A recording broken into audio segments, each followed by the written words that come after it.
ಪ್ರೀತಿಯ ವೀಕ್ಷಕರೇ, ನಮ್ಮ ಮಿತ್ರರ ಮಿತ್ರ ವಾಹಿನಿಯಲ್ಲಿ ಡಾಕ್ಟರ್ ಅಬ್ದುಲ್ ಶುಕೂರ್ಜಿರವರ ಬಹಳಷ್ಟು ಕಾರ್ಯಕ್ರಮಗಳನ್ನು ನಾನು ಕೊಡ್ತಾ ಇದ್ದೇನೆ. ಏನು ಕಾರಣ ಅಂದರೆ, ಅವರು ಬಹಳಷ್ಟು ಸಮಾಜ ಸೇವಾ ಕಾರ್ಯದಲ್ಲಿ ಹೋಗಿರುವಾಗ ನಮ್ಮ ಮಿತ್ರರ ಮಿತ್ರ ವಾಹಿನಿಯನ್ನು ಸಹ ಕರ್ಕೊಂಡೋಗಿದ್ದರು. ಆ ಒಂದು ವಿಶೇಷವಾದಂತಹ ಕಾರ್ಯಕ್ರಮಗಳನ್ನು ನಾವು ಪ್ರಸಾರವನ್ನು ಮಾಡಿದ್ದೇವೆ. ಜನಗಳಿಂದ ಪ್ರಶಂಸೆಗೆ ಒಳಗಾಗಿದ್ದೇವೆ. ಅವರು ಮಾಡ್ತಾ ಇರುವಂಥ ಕಾರ್ಯಕ್ರಮಕ್ಕೆ ಅವರ ಕುಟುಂಬದ ಸರ್ವರೂ ಸಹ ಸಹಕಾರ ಕೊಡ್ತಾ ಇದ್ದಾರೆ ಅನ್ನೋದಕ್ಕೆ ನನಗೆ ಬಹಳ ಖುಷಿಯಾಗುತ್ತೆ. ಎಲ್ಲ ಕುಟುಂಬದಲ್ಲೂ ಈ ರೀತಿ ಇದ್ದರೆ ಬಡತನವೇ ಹೋಗುತ್ತೇನೋ. ಸ್ನೇಹಿತರೆ, ನಾನು ಶುಕೂರ್ಜಿ ಸಾಹೇಬ್ ಗುರುಗಳ ಅವರ ಮನೆಗೆ ಹೋಗಿದ್ದೆ. ಅವರ ಕುಟುಂಬವನ್ನು ಮಾತಾಡ್ತಿದ್ದೆ, ಅವರ ಮಕ್ಕಳನ್ನು ಪರಿಚಯ ಮಾಡಿಕೊಂಡೆ. ನಿಮ್ಮ ತಂದೆಯವರ ಈ ಸಮಾಜ ಸೇವಾ ಕಾರ್ಯಕ್ಕೆ ನೀವು ಯಾವ ರೀತಿ ಸಹಕಾರ ಕೊಡ್ತೀರಿ, ನಿಮ್ಗೆ ಇಷ್ಟನಾ ಅಥವಾ ಇದನ್ನು ವಿರೋಧ ಮಾಡ್ತೀರಾ ಅಂತ ಎಲ್ಲದಕ್ಕೂ ಉತ್ತರ ನಮ್ಮ ಮಿತ್ರರಾದ ಒಂದು ಸಂದರ್ಶನದಲ್ಲಿ ತಿಳಿದಿದೆ ಅಂತ ಹೇಳ್ತಾ, ಬನ್ನಿ ನಾವು ಅವರ ಮನೆಗೆ ಹೋಗೋಣ. ಶುಕೂರ್ಜಿರವರ ಶ್ರೀಮತಿರವರು, ಅವರ ಮಕ್ಕಳು, ಅವರ ತಂದೆಯವರ ಬಗ್ಗೆ ಏನು ಅಭಿಪ್ರಾಯವನ್ನು ವ್ಯಕ್ತಪಡಿಸ್ತಾರೆ ಅಂತ ಕೇಳೋಣ ಅಂತ ಹೇಳ್ತಾ, ನಮ್ಮ ಭೇಟಿ ಹುಣಸೂರಿನ ಡಾಕ್ಟರ್ ಅಬ್ದುಲ್ ಶುಕೂರ್ಜಿರವರ ಮನೆಗೆ. ನಮಗೆ ಗೊತ್ತಿರೋ ಹಾಗೆ ಏಪ್ರಿಲ್ 16ನೇ ತಾರೀಕು ಅಬ್ದುಲ್ ಶುಕೂರ್ಜಿರವರ 52ನೇ ಹುಟ್ಟುಹಬ್ಬ ಬಹಳ ಅದ್ಧೂರಿಯಾಗಿ ಹುಣಸೂರಿನ ರತ್ನಪುರಿ ರಸ್ತೆಯ ಸರ್ಕಲ್ನಲ್ಲಿ ಕಾದ್ರಿಯಾ ಮಸೀದಿಯ ಮುಂಭಾಗದಲ್ಲಿ ಅವರ ಅಭಿಮಾನಿಗಳು, ಹಿತೈಷಿಗಳು ಸೇರಿ ಅವರ ಹುಟ್ಟುಹಬ್ಬವನ್ನು ಅರ್ಥಪೂರ್ಣವಾಗಿ ಆಚರಣೆಯನ್ನು ಮಾಡಿದ್ದಾರೆ. ಬನ್ನಿ, ನಾವಿವತ್ತು ಅವರ ಮನೆಯಲ್ಲಿದ್ದೇವೆ, ಅವರ ಒಂದು ಕುಟುಂಬದ ಜೊತೆಯಲ್ಲಿದ್ದೇವೆ. ಅಬ್ದುಲ್ ಶುಕೂರ್ಜಿ ಗುರುಗಳೇ, ನಿಮಗೆ ನಮಸ್ಕಾರ. ಅಬ್ದುಲ್ ಶುಕೂರ್ಜಿರವರು ಇವತ್ತು ಒಂದು ಒಳ್ಳೆಯ ಕಾರ್ಯಕ್ರಮದಲ್ಲಿ ನಾನು ಅವ್ರನ್ನ ನೋಡಿದ್ದೆ ಸರ್. ಅಲ್ಲಿ ಬಹಳ ಜನ ಮಾತಾಡ್ತಾಯಿದ್ರು. ಈ ಒಂದು ಅಬ್ದುಲ್ ಶುಕೂರ್ಜಿರವರ ಒಂದು ಹುಟ್ಟುಹಬ್ಬದಲ್ಲಿ ನಾವೆಲ್ಲ ಭಾಗವಹಿಸಿದ್ದೀವಿ. ನನಗೆ ಬಹಳ ಆಶ್ಚರ್ಯ ಆಯಿತು, ಏನಿದರ ಮರ್ಮ, ಏನು ಮಾಡ್ತಾಯಿದ್ದಾರೆ ಇವತ್ತು ಜನಗಳೆಲ್ಲ ಸೇರಿ ಅಂತ. ಅಲ್ಲಿ ಹೇಳ್ತಾಯಿದ್ರು, ಅಬ್ದುಲ್ ಶುಕೂರ್ರವರು ಬಹಳ ಬಡ ಕುಟುಂಬದಲ್ಲಿ ಬೆಳೆದವರು. ಇವತ್ತು ಈ ಮಟ್ಟಕ್ಕೆ ಬರೋದಕ್ಕೆ ಬಹಳ ಕಷ್ಟವನ್ನು ಪಟ್ಟಿದ್ದಾರೆ. ಆ ಒಂದು ಕಷ್ಟದ ದಿನಗಳನ್ನು ನೆನೆದು ಕಷ್ಟದಲ್ಲಿರೋರಿಗೆ, ಬಡವರಿಗೆ ಸಹಾಯ ಮಾಡ್ತಾಯಿದ್ದಾರೆ ಅಂತ. ಶುಕೂರ್ಜಿರವರೇ, ತಮಗೆ ಮದುವೆಯಾಗಿ ಎಷ್ಟು ವರ್ಷ ಆಯಿತು? 33 ವರ್ಷ ಆಯಿತು. 33 ವರ್ಷಗಳ ಹಿಂದೆ ತಾವೊಬ್ಬರು ಕೂಲಿ ಕಾರ್ಮಿಕರು. ಎಲ್ಲರೂ ಹೇಳ್ತಾಯಿದ್ರು. ನಾನು ಒಂದು 6-7 ತಿಂಗಳ ಕೆಳಗೆ ತಮ್ಮನ್ನು ಸಂದರ್ಶನವನ್ನು ಸಹ ಮಾಡಿದ್ದೆ. ಆಗ ತಮ್ಮ ಬಗ್ಗೆ ನಾನು ಏನೋ ಅಬ್ದುಲ್ ಶುಕೂರ್ಜಿಯವರು ಏನೋ ಡಾಕ್ಟ್ರೇಟ್ ಬಂದಿದೆ, ಏನೋ ಕೆಲಸ ಮಾಡ್ತಾಯಿದ್ದಾರೆ ಅನ್ನೋ ಒಂದು ಭಾವನೆಯಿಂದ ತಮ್ಮ ತೋಟದ ಮನೆಯಲ್ಲಿ ನಾವು ಭೇಟಿಯಾಗಿದ್ದು. ನಮ್ಮ ತಂಡದ ಜೊತೆಯಲ್ಲಿ ನೀವು ತಮ್ಮ ಒಳಿತನ್ನ ಕೆಡುಕನ್ನು ನಮ್ಮ ಬಗ್ಗೆ ಹೇಳಿಕೊಟ್ಟಿದ್ರಿ. ಹೇಳಿ ಶುಕೂರ್ಜಿ ಗುರುಗಳೇ, ನಿಮ್ಮ ಬಾಲ್ಯದ ದಿನಗಳನ್ನು ನೀವು ನೆನೆಯಬೇಕಾದ್ರೆ ಕೆಲವು ಕಾರ್ಯಕ್ರಮಗಳಲ್ಲಿ ನನ್ನ ಚಿತ್ರೀಕರಣ ಮಾಡಿದ್ದೇನೆ. ನೀವು ನಿಮ್ಮ ತಂದೆ ತಾಯಿಯವರಿಗೆ, ಹಿರಿಯರಿಗೆ ಬಹಳ ಗೌರವ ಕೊಡ್ತೀರಿ. ಮಾತಿನ ಮಧ್ಯದಲ್ಲಿ ಪ್ರಶ್ನೆ ಹೇಳ್ತೀರಿ, ಹೆತ್ತ ತಾಯಿಯನ್ನು ನೀವು ಪೂಜೆ ಮಾಡಿ, ತಾಯಿಗಿಂತ ಮೆದ್ದಗಲಾದಂಥ ಒಂದು ದೇವರಿಲ್ಲ, ವೇದ ಗಾದೆಗಳೆಲ್ಲ ಈಗ ಹೇಳುತ್ತೆ ಅಂತ. ಸರ್, ಬಾಲ್ಯದ ದಿನಗಳನ್ನು ನೆನೆಸ್ಕೊಂಡ್ರೆ, ನಿಮ್ಮ ತಂದೆ ತಾಯಿಯವರು ತಮ್ಮನ್ನು ಸಲಹೋದನ್ನು ನೆನೆಸ್ಕೊಂಡ್ರೆ ಏನು ಅನಿಸುತ್ತೆ? ಸರ್, ಇಷ್ಟು ಹೇಳಕ್ಕೆ ನಾನು ಇಷ್ಟಪಡ್ತೀನಿ ಏನಂತಂದರೆ, ತಂದೆ ತಾಯಿಗಳಿಗೆ ನಾನು ಜಾಸ್ತಿ ಅವ್ರ ಬಗ್ಗೆ ಹೇಳ್ತೀನಿ ಅಂತ ಅಂದರೆ, ಇಲ್ಲಿ ಕೆಲವು ವಿಚಾರದಲ್ಲಿ ನಾನೇನು ಹೇಳ್ತೀನಿ, ಕೆಲವು ಮಕ್ಕಳುಗಳು ಸ್ವಲ್ಪ 1,000, 2,000, 3,000, 1,50,000, 2 ಲಕ್ಷ ಸಂಪಾದನೆ ಮಾಡೋಕ್ಕೆ ಯಾವಾಗ ಶುರುವಾಯ್ತಾರೆ ಆವಾಗ ತಂದೆ ತಾಯಿಗಳಿಗೆ ಮರೆತು ಬಿಡ್ತಾರೆ. ಏನಕ್ಕೆ ಅಂತಂದರೆ, ಇದೇ ನಮ್ಮ ಕುಶಾಲನಗರದಲ್ಲಿ ಮಡಿಕೇರಿನ ಇಬ್ಬರಾಳಿದ್ರು. ಅವರು ನಮಗೆ ಜೊತೆಗೆ ತಗೊಂಡು ನಮ್ಮ ಅನಾಥಾಶ್ರಮ ನಡೆಸ್ತಾ ಇದ್ದೀವಿ. ಅವರು ಸಿಲಿಂಡ್ರು ಬಸ್ಟ್ ಆಗಿ ಅವರು ತೀರೋಗ್ಬಿಟ್ರು. ಆವಾಗ ಆ ನಮ್ಮ ಅನಾಥಾಶ್ರಮ ಅಂದರೆ ಅದರ ಹೆಸರು ದಾರಿ ದೀಪ ಅನಾಥಾಶ್ರಮ ಅಂತ ನಾವೇ ಓಪನ್ ಮಾಡಿದ್ವಿ ಸರ್. ಆ ಅನಾಥಾಶ್ರಮಲ್ಲಿ ಎಂಥ ಜನ ಇದ್ದಾರೆ ಅಂತಂದರೆ, ಅವ್ರ ಮಕ್ಕಳುಗಳು ಒಂದು ತಿಂಗಳಿಗೆ 80,000, 1 ಲಕ್ಷ, 50,000, 40,000 ಸಂಪಾದನೆ ಮಾಡೋಂಥ ಮಕ್ಕಳು ಅವ್ರ ತಂದೆ ತಾಯಿಗಳಿಗೆ ಬೀದಿಲಿ ಬಿಟ್ಟಿರೋರಿಗೆ ನಾವು ಕರ್ಕೊಂಡೋಗಿ ಅನಾಥಾಶ್ರಮಕ್ಕೆ ನಾವು ಇಟ್ಕೊಂಡು ನಾವು ಅವ್ರಿಗೆ ಸಾಕ್ತೀವಿ. ಅವ್ರಿಗೆ ಒಂದು ಸೌಕರ್ಯ ಮಾಡಿದ್ದೆ, ಏನೋ ಒಂದು ನರ್ಸು ಪರ್ಮನೆಂಟ್ ಆಗಿ ಅವ್ರಿಗೆ ಊಟ, ಬಟ್ಟೆ, ತಿಂಡಿ ಪ್ರತಿಯೊಂದನ್ನು ಅವ್ರಿಗೆ ಸಹಕಾರ್ಯ ನೋಡ್ತಾಯಿದ್ದೆವು ನಾವು. ಈಗಲೂ ಚೆನ್ನಾಗಿದ್ದಾರೆ. ಆ ಥರ ಅದು ನನ್ನ ಕಣ್ಣಿಂದ ನೋಡ್ತಾನೆ ಇದ್ದೆ. ಅದಕ್ಕೋಸ್ಕರ ನಾನು ಎಲ್ಲರಿಗೂ ಹೇಳೋದೇನಂತಂದರೆ, ನಾವು ಜಾಸ್ತಿ ಸಂಪಾದನೆ ಮಾಡಿದಾಗ ನಮ್ಮ ತಂದೆ ತಾಯಿಗಳಿಗೆ ನೆನೆಸ್ಕೊಬೇಡ ಅಂತ ಏನಿಲ್ಲ. ನಮ್ಮ ತಂದೆ ತಾಯಿಗಳಿಗೆ ನೆನೆಸ್ಕೊಳ್ಳಿ ಅಂತ ಪ್ರತಿಯೊಬ್ಬರಿಗೂ ಏನಕ್ಕೆ ಹೇಳ್ತೀನಿ ಅಂದರೆ, ಆವತ್ತಿನ ಕಷ್ಟ ತುಂಬಾ ಇದೆ, ತುಂಬ ಮುಂದೆಲ್ಲ. ಈಗ ನಾನು ಹೇಳ್ತೀನಿ ಉದಾಹರಣೆಗೆ, ಈಗ ನಾನು ಮದುವೆ ಆಗಬೇಕಾದ್ರೆ ನನ್ನ ಹತ್ರ ಒಂದು ನಯಾ ಪೈಸಾ ಇಲ್ಲ ಸರ್. ನನ್ನ ಅಣ್ಣ ನನ್ನ ತಂದೆ ಸ್ಥಾನದಲ್ಲಿ ನಿಂತು ನನಗೆ ಮದುವೆ ಮಾಡಿದ್ದು, ಇವ್ರಿಗೆ ನನಗೆ ಮದುವೆ ಮಾಡಿದ್ದು. ನಮ್ಮ ಬಾಬಣ್ಣ ಅಂತ ನಮ್ಮ ದೊಡ್ಡ ಅಣ್ಣ, ಅವರನ್ನ ನಿಂತು ನಮ್ಮ ಮದುವೆ ಮಾಡಿದ್ರು. ಇವತ್ತು ಅವ್ರಿಗೆ ಎಷ್ಟು ನೆನೆಸ್ಕೊಂಡ್ರು ನಾನು ಕಡಿಮೆನೇ ಸರ್. ಅದಕ್ಕೆ ಅವ್ರನ್ನ ಕುತ್ಕೊಂಡಿರೋ ಜಾಗ ಈಗಲೂ ನಾನು 1.5 ಗಂಟೆ ಟೈಮ್ ಅಲ್ಲ 3 ಗಂಟೆ ಟೈಮ್ ಆಗಲಿ ನಾನು ನಿಂತ್ಕೊಂಡಿರ್ತೀನಿ ಅಂತ ಅವ್ರ ಮುಂದೆ ಕುತ್ಕೊಳ್ಳೋದು. ಸರ್, ಮದುವೆಗೆ ಮುಂಚೆ ಏನು ಕೆಲಸ ಮಾಡ್ತಿದ್ರಿ? ನಾನು ಕುಲ್ಮೆ ಕೆಲಸ ಮಾಡ್ತಾಯಿದ್ದೆ. ಕುಲುಮೆ ಕೆಲಸ ಮಾಡ್ತಾಯಿದ್ರಿ. ಕಾರ್ಖಾನೆಗೆ. ಅಮ್ಮ, ತಮ್ಮ ಹೆಸರು? ನವೀದಾ. ನವೀದಾ ಅವರೇ, ಅಬ್ದುಲ್ ಶುಕೂರ್ಜಿ ಅವರೇ, ಒಂದು ಮಾತು ಹೇಳ್ತೀನಿ. ನೀವು ಕುಲುಮೆ ಕೆಲಸ ಮಾಡ್ತಾ ಇದ್ದವರು ನಮೀದಾರವ್ರನ್ನ ಮದುವೆ ಆದಮೇಲೆ ನಿಮ್ಮ ಅದೃಷ್ಟದ ಬಾಗಿಲು ತೆರೀತು. ಖಂಡಿತ ಖಂಡಿತ. ಲಕ್ಷ್ಮೀದೇವಿ ನಿಮ್ಮ ಮನೆಗೆ ಬಂದು ಖಂಡಿತ ಒಂದು ಸಾರಿ ಬಂದ ಲಕ್ಷ್ಮಿಯನ್ನು ನೀವು ತಳ್ದೇನೆ ನಿಮ್ಮಲ್ಲೇ ಮುಡಿಕೊಂಡ್ರಿ. ಅವರ ಅದೃಷ್ಟದಿಂದ ನಿಮ್ಮ ಅದೃಷ್ಟದ ಬಾಗಿಲು ತೆರೀತು ಅಂತ ನಾನಂತೂ ಅನ್ಕೋತೀನಿ.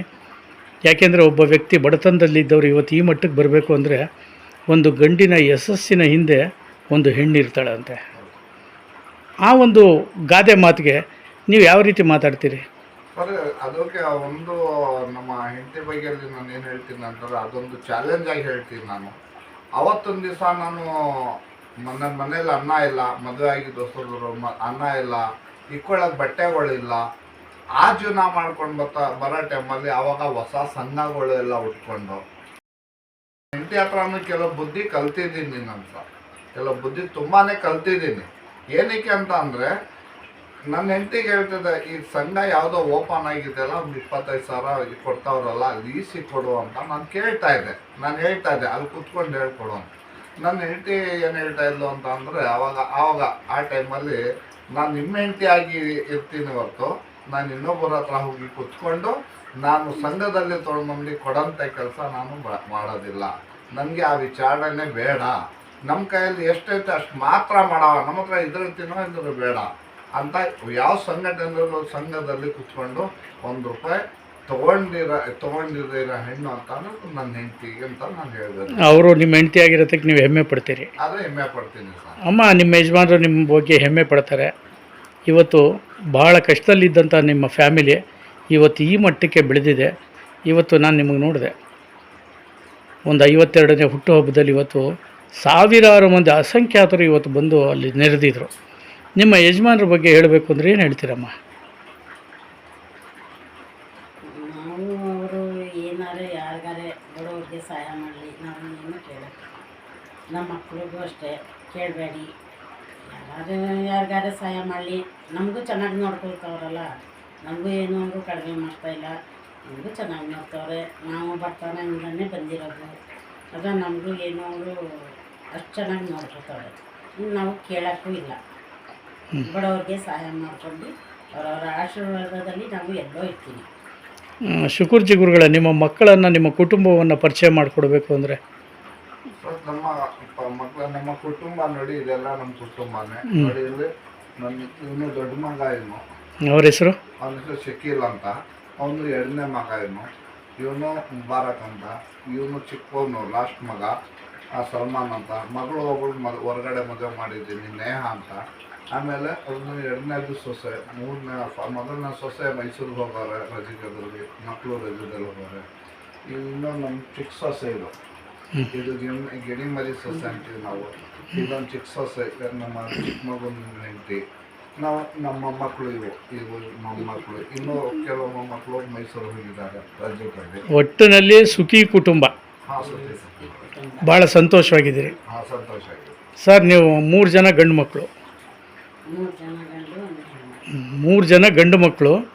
ನಾನು ನೋಡ್ತಾ ಇದ್ದೀನಿ, ಇವರೊಂದು ಆಫೀಸ್ ಮಾಡ್ಕೊಂಡಿದ್ದಾರೆ ಅಲ್ಲಿ, ರೈತ ಸಂಘ ಅಂತೇಳಿ. ನೀವು 3 ಜನನೂ ಯಾವುದೋ ಒಂದು ಅಂಗಡಿ ಇಟ್ಕೊಂಡು ಅಲ್ಲಿ ಕೆಲಸವನ್ನು ಮಾಡ್ತಾಯಿದ್ದೀರಿ. ನಿಮ್ಮದೇ ಅಂಗಡಿ ಇರ್ಬೋದು. ನನಗೆ ಕೇಳಿದೆ ಅಬ್ದುಲ್ ಶುಕೂರ್ಜಿ ಅವ್ರಿಗೆ, ಏನು ಇಷ್ಟೊಂದು ಅನುಕೂಲವಾಗಿದ್ದೀರಿ, ಮಕ್ಕಳಿಗೆ ಕೆಲಸ ಮಾಡ್ತಾರೆ ಅಂತ. ಶುಕೂರ್ಜಿ ಅವ್ರು ಹೇಳಿದ್ರು, ಕಷ್ಟಪಟ್ಟು ದುಡಿದಾಗ ಅದರ ದುಡ್ಡಿನ ಬೆಲೆ ಏನು ಅಂತ ಗೊತ್ತಾಗುತ್ತೆ ಅಂತೇಳಿ. ಇವತ್ತು ನಿಮ್ಮ ತಂದೆಯವರು ಈ ಒಂದು ಕಾರ್ಯಕ್ರಮ ಮಾಡಿದ್ರು.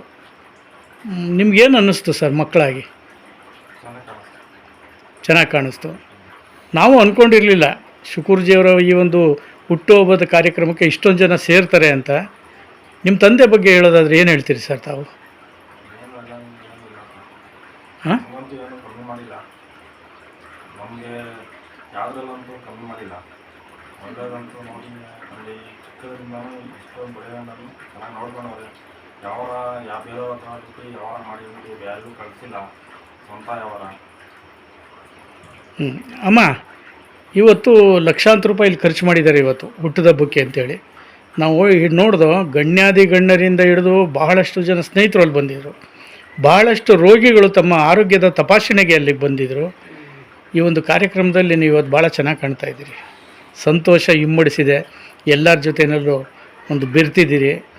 ಅಮ್ಮ, ಇವತ್ತು ಲಕ್ಷಾಂತರ ರೂಪಾಯಿ ಖರ್ಚಾಗಿದೆಯಲ್ಲ ನಿಮ್ಮ ಯಜಮಾನ್ರದ್ದು, ಏನು ಅನಿಸುತ್ತಮ್ಮ? ನಮಗೂ ಖುಷಿ ಆಯಿತು.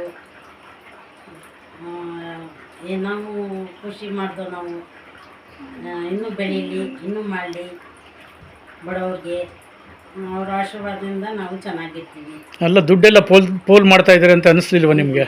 ನಾವು ಏನಿಲ್ಲ, ಒಳ್ಳೆ ಕೆಲಸ ಮಾಡ್ತಾ ಇದ್ದಾರೆ. ಅವರ ಬೆಳವಣಿಗೆಗೆ ನಾವು ಸಹಕಾರ ಮಾಡಬೇಕು ಅನಿಸುತ್ತೆ. ನಮಗೆ ಖುಷಿ, ಇನ್ನೂ ಮಾಡಲಿ, ಅವರು ಚೆನ್ನಾಗಿರಲಿ ಅವರು ಅಂತ ನಮಗೆ. ಏನಂದರೆ ದುಡ್ಡು ಬಂದ ತಕ್ಷಣ ಅದು ನಾವು ಮುಡುಗುವಂಥ ಜನ. ನಾವಿನ್ನೂ ಕೋಟ್ಯಾಧಿಪತಿಗಳಾಗಿ ಬೆಳಿಬೇಕು ಅಂತ ಇದು ನನ್ನ ಹತ್ರ ಹೇಳಿದ್ರು ಅವರು ಮಾತಾಡ್ತಾ. ಸರ್, ಸ್ವಲ್ಪ ನಾನು ಹೇಳಬೇಕು ಅಂದರೆ ಒಂದು ಸ್ವಲ್ಪ ಕೋಟಿಗಟ್ಟಲೆ ಇಟ್ಟಿದ್ದೀನಿ ಸರ್, ಬಡವರಿಗೆ ಅದು ಸಹಾಯ ಆಗಲಿ. ಬಡವ್ರಿಗೆ ಸಹಾಯ ಮಾಡ್ತಾರೆ, ಅವರು ಚೆನ್ನಾಗಿ ಮಾಡ್ತಾರೆ. ಅಂದರೆ ನಮ್ಮ ಮಕ್ಕಳು ಇದ್ದು ಇಲ್ಲ, ಅವರು ಖುಷಿ ಮಾಡ್ತಾರೆ, ಸಹಾಯ ಮಾಡ್ತಾರೆ. ಬಡವ್ರಿಗೆ ಅನ್ನದಾನ ಮಾಡ್ತಾರೆ ಚೆನ್ನಾಗಿ.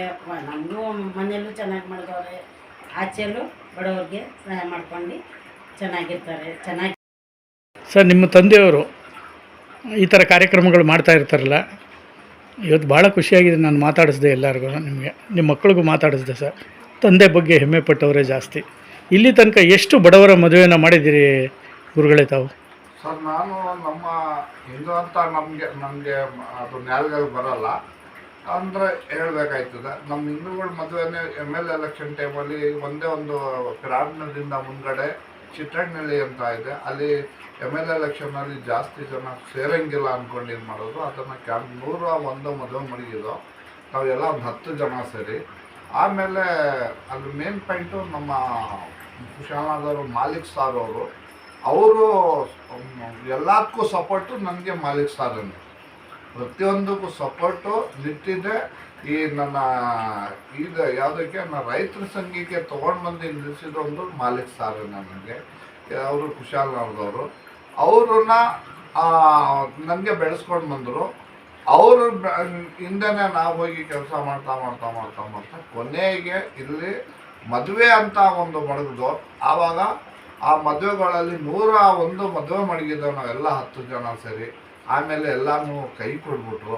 ಆಮೇಲೆ ML ಎಲೆಕ್ಷನ್ ಮಾಡಿಬಿಟ್ಟು ಜನ ಸೇರಂಗಿಲ್ಲ ಅಂತ 38 ಮದುವೆ ಒಂದೇ ಗ್ರಾಮದಿಂದ ಆ ಕಡೆ ಚಿಟ್ಟನಹಳ್ಳಿ ಅಂತ ಇದೆ, ಅಲ್ಲಿ ಹೊಲದಲ್ಲಿ ಪೆಂಡಾಲ್ ಹಾಕಿ ಮದುವೆ ಮಾಡಿದ್ದು ಒಂದು 38 ಜೊತೆ. ಅದನ್ನ ಇಟ್ಕೊಂಡು ನಾನು ಸುನೀತಾ ಮೇಡಮ್ಮು, ಕ್ಯಾಮ್ನಗರದವರು, ರಮೇಶ್ ಸಾರು ಅವ್ರನ್ನ, ಯಾಕೆಂದರೆ ಅದು ಮದುವೆ ನನಗೆ ಗೊತ್ತಿಲ್ಲ ಅಂದ್ಕೊಂಡು ನನ್ನ ತಂಗಿಗಿಂತ ಹೆಚ್ಚು ಅವರು, ನಮ್ಮ ಭಾವಕ್ಕಿಂತ ಹೆಚ್ಚು ಅವ್ರಿಗೆ ಇಬ್ಬರಾಳಿಗೆ ಕರ್ಕೊಂಡು ಹೋಗಿ ನಾನು ಅಲ್ಲಿ ನಿಲ್ಲಿಸ್ಕೊಂಡು ಪ್ರತಿಯೊಂದು ಮದುವೆ ಮಾಡಿ ಅವ್ರಿಗೆ ಊಟೋಪಚಾರ ಮಾಡಿಸ್ಬಿಟ್ಟು ನಾನು ಹೊರಗಡೆ ಅದನ್ನು.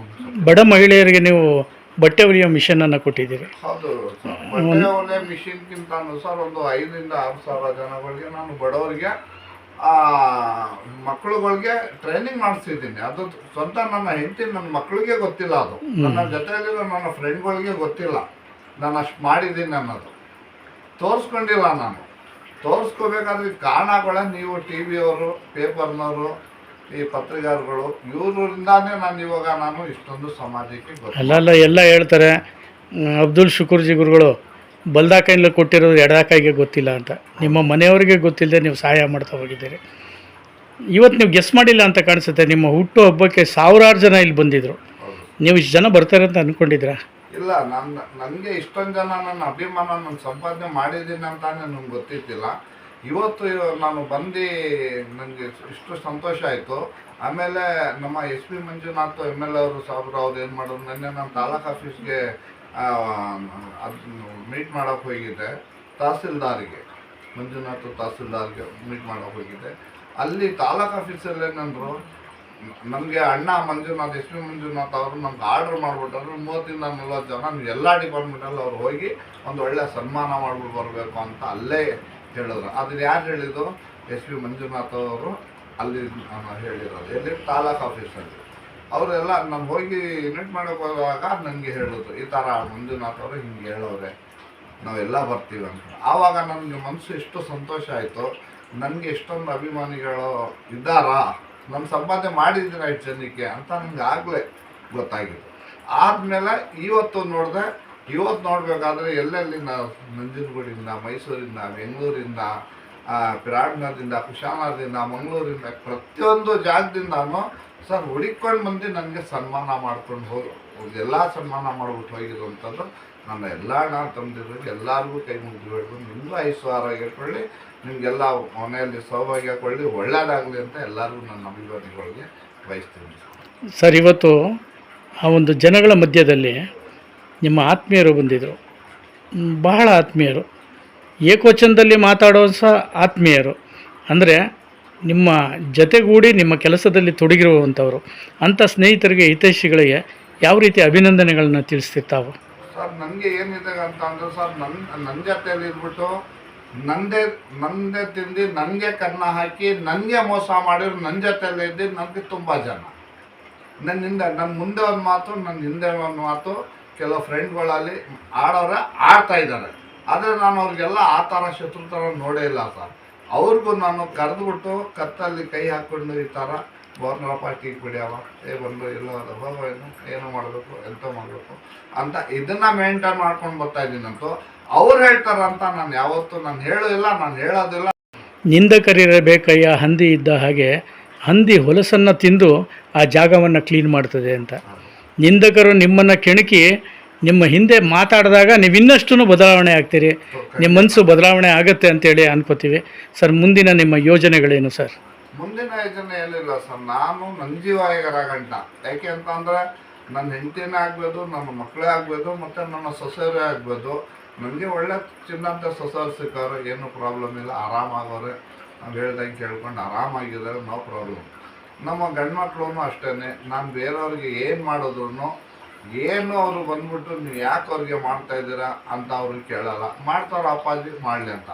ಈಗ ನಾನು ಮಾಡಿ ಇಷ್ಟೊಂದು ದೊಡ್ಡ ಅವಾರ್ಡ್ ತೊಗೊಂಡಿದ್ದೀನಿ ಅಂತ ಅಂದಾಗ ನಾಳೆ ದಿವಸ ಅವ್ರಿಗೂ ಅದೊಂದು ಮರ್ಯಾದೆ. ಈಗ ಗೊತ್ತಾಗ್ತಾ ಇಲ್ಲ ಅವ್ರಿಗೆ, ಮಕ್ಕಳಿಗೆ, ಇನ್ನೂ ವಯಸ್ಸು ಚಿಕ್ಕದವ್ರಿಗೆ ಈಗ ಗೊತ್ತಾಗ್ತಾ ಇಲ್ಲ. ಪುನೀತ್ ರಾಜ್ಕುಮಾರ್ ಸತ್ತ ಮೇಲೆ ಯಾವ ಥರ ಅವ್ರಿಗೆ ಮರ್ಯಾದೆ, ಸ್ಟೇಟ್ ಲೆವೆಲ್ ಅವ್ರಿಗೆ ಯಾವ ಥರ ಅವ್ರಿಗೆ ಹೆಸರು ಬಂತು, ಅದೇ ಥರ ನಮ್ಮ ಜೀವ ಹೋದ್ಮೇಲೆ ನಮ್ಮ ಮಕ್ಕಳುಗಳು ಗೊತ್ತಾಗುತ್ತೆ ತಂದೆ ಬೆಲೆ. ಇಲ್ಲ, ನೀವಿನ್ನೂ 50 ವರ್ಷ ಬದುಕಿ ಅಲ್ಲ, ಅದು ಸೆಕೆಂಡ್ ಗೊತ್ತಾಗುತ್ತೆ. ಈಗ ನಾನು ಈ ಚಾಲೆಂಜ್ ಆಗಿ ಏನಕ್ಕೆ ಯಾವ ಧೈರ್ಯ ಮೇಲೆ ಹೋಗ್ತೀನಿ ಅಂತ ಅಂದರೆ ಸರ್, ನನ್ನ ಹೆಂಡತಿನೇ ಆಗಲಿ ಇಲ್ಲ ನನ್ನ ಮಕ್ಕಳೇ ಆಗಲಿ, ಯಾರೂ ನೀವು ಯಾಕೆ ಇವ್ರಿಗೆ ಹಿಂಗೆ ಮಾಡ್ತಾಯಿದ್ದೀರಾ, ಯಾಕೆ ಇಷ್ಟೊಂದು ಜನಗಳಿಗೆ ಸಪೋರ್ಟ್ ಮಾಡ್ತಿದ್ದೀರ ಅಂತ ನನಗೆ ಯಾವತ್ತೂ ಅಡ್ಡ ಆಗಿ ನಿಂತಿಲ್ಲ ಸರ್, ಯಾವತ್ತೂ ಅಡ್ಡ ಆಗಿ ಬಂದಿಲ್ಲ. ಅವ್ರು ಏನು ಹೇಳ್ತಾರೆ, ನೀವು ಒಳ್ಳೆ ಕೆಲಸ ಮಾಡ್ತಿದ್ರ ಮಾಡಿ, ನಮ್ಗೇನು ಅಭ್ಯಂತರ ಅಲ್ಲ ಅಂತ ಹೇಳ್ತಾರೆ. ಅದಕ್ಕೆ ಆ ಧೈರ್ಯ ಮೇಲೆ ನಾನು ಏನು ಮಾಡ್ತೀನಿ, ಇನ್ನೂ ಮಾಡಬೇಕು. ನನ್ನ ಜೀವ ಇರೋ ಗಂಟ ನಾನು ಬಡವ್ರಿಗೆ ಮಾಡ್ತಾನೆ ಇರಬೇಕು. ಆ ಬಡವ್ರ ಆಶೀರ್ವಾದದಿಂದ ನಾನು, ನನ್ನ ಕುಟುಂಬ ಎಲ್ಲರೂ ಚೆನ್ನಾಗಿರ್ಬೇಕು ಅಂದ್ಕೊಂಡು ಇದನ್ನು ಆರೈಸ್ತೀನಿ. ಗುರುಗಳೇ, ಒಂದು ಮಾತನ್ನು ಹಿರಿಯರು ಹೇಳ್ತಾರೆ, ಹೆಣ್ಣು ಜೀವನದಲ್ಲಿ ನಿಮ್ಮ ಮಗಳಾಗಿ, ನಿಮ್ಮ ಹೆಂಡತಿಯಾಗಿ, ನಿಮ್ಮ ಅತ್ತೆಯಾಗಿ, ನಿಮ್ಮ ಸೊಸೆಯಾಗಿ, ನಿಮ್ಮ ಮೊಮ್ಮಗಳಾಗಿ ಕೊನೆಯ ತನಕ ಗಂಡಿನ ಜೊತೆಲಿರೋಳು ಹೆಣ್ಣೊಬ್ಬಳೆ. ನಾನು ಅಭಿಮಾನದಿಂದ ಹೇಳ್ತೀನಿ, ದಯವಿಟ್ಟು ತಪ್ಪು ತಿಳ್ಕೊಳ್ಳದೆ ಅಕ್ಕವ್ರ ಕೈ ಹಿಡ್ಕೋಬೇಕು. ನೀವು ದಯವಿಟ್ಟು ಕೈ ಹಿಡ್ಕೊಳ್ಳಿ. ಅಂಥ ಒಂದು ಹೆಂಡತಿ ಸಿಕ್ಕಿರೋದು ನಿಮ್ಮ ಭಾಗ್ಯ. ಖಂಡಿತ ಖಂಡಿತ. ಅದು ಅದನ್ನು ಹೆಮ್ಮೆ ಪಡಬೇಕು ಅಂತೇಳಿ ನಿಮ್ಮ ಮುದ್ದಾದ ಮಕ್ಕಳು ಇಲ್ಲಿಯ ತನಕ ನಾನು ನೋಡಿದ್ದೀನಿ, ಯಾವತ್ತೂ ಗಟ್ಟಿ ಮಾತಾಡಿದವರಿಲ್ಲ. ತಾವು ಹೇಳಿದ್ರಿ ನಮಗೆ ಸೊಸೆಯವರು ಚಿನ್ನದಂಥವ್ರು ಸಿಕ್ಕವ್ರೆ ಅಂತ. ನಿಮ್ಮ ಬಾಳು ಬಂಗಾರ ಆಗಲಿ, ಇದೇ ರೀತಿ ಸಮಾಜ ಸೇವೆ ಕೆಲಸ ಮಾಡ್ತಾಯಿರಿ, ಇನ್ನೂ ಎತ್ತರಕ್ಕೆ ಬೆಳೀರಿ. ಆ ಭಗವಂತ ನಿಮಗೆ ಆಯಸ್ಸು ಆರೋಗ್ಯ ಕೊಡಲಿ ಅಂಥೇಳಿ ನಿಮ್ಮ ದಂಪತಿಗಳಿಗೆ, ನಿಮ್ಮ ಕುಟುಂಬಗಳಿಗೆ ಮಿತ್ರರ ಮಿತ್ರ ವಾಹಿನಿಯಿಂದ ನಾನು ನಿಮ್ಮ ಪ್ರೀತಿಯ ಲೋಕೇಶ್ ಬಾಬು ನಿಮಗೆ ಅಭಿನಂದನೆಗಳನ್ನು ಸಲ್ಲಿಸ್ತಾ ಇದ್ದೀನಿ ಸರ್. ಹೆಚ್ಚಿನ ವಿಡಿಯೋಗಳಿಗಾಗಿ ಮಿತ್ರರ ಮಿತ್ರ ಚಾನಲನ್ನು ಸಬ್ಸ್ಕ್ರೈಬ್ ಮಾಡಿ, ಬೆಲ್ ಐಕಾನ್ ಒತ್ತಿ.